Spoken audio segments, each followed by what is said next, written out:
Hi friends, అందరికీ నమస్కారం. నేను మీ కొండా మోహన్. ప్రపంచవ్యాప్తంగా ప్రతి సంవత్సరం మే 22న ఇంటర్నేషనల్ డే ఫర్ బయోడైవర్సిటీ, అంతర్జాతీయ జీవ వైవిధ్య దినోత్సవాన్ని జరుపుకుంటాము.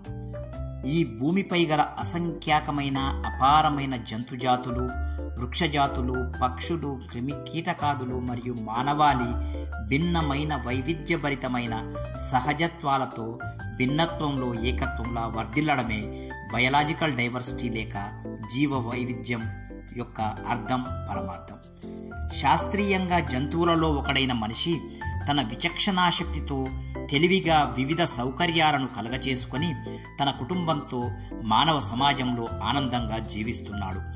అయితే ఈ భూగోళంపై తనకెంత హక్కు ఉందో తనతో పాటు నివసిస్తున్న ప్రతి జంతువుకు, ప్రతి పక్షికి, ఆఖరికి చీమకు, దోమకు కూడా ఆ హక్కు ఉందన్న విచక్షణ కోల్పోయి శాస్త్రీయ పరిజ్ఞానాన్ని అశాస్త్రీయంగా వినియోగిస్తూ విచ్చల విడిగా చెట్లను నరుకుతూ, పక్షులను, జంతువులను చంపుతూ, తన రాక్షస బలంతో విర్రవీగుతూ ప్రకృతిని హననం చేస్తూ భూమాతను నాశనం చేస్తున్నాడు.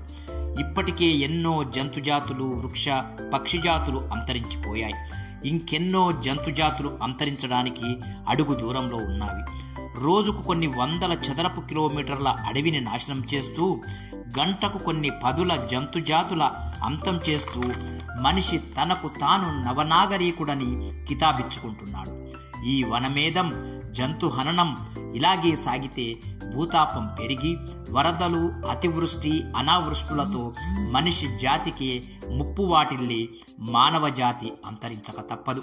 అటవీ శాఖ మరియు ఇతర ప్రభుత్వ శాఖలు వనమేధం, జంతుహననం అరికట్టడానికి ప్రయత్నిస్తున్నా ప్రతి ఒక్క పౌరుడు ఇప్పటికైనా మేలుకొని జీవ వైవిధ్యాన్ని సంరక్షించడానికి పాటు పడకపోతే మానవ మనుగడకు ముప్పు దగ్గరలోనే ఉందనడంలో ఎలాంటి సందేహం లేదు.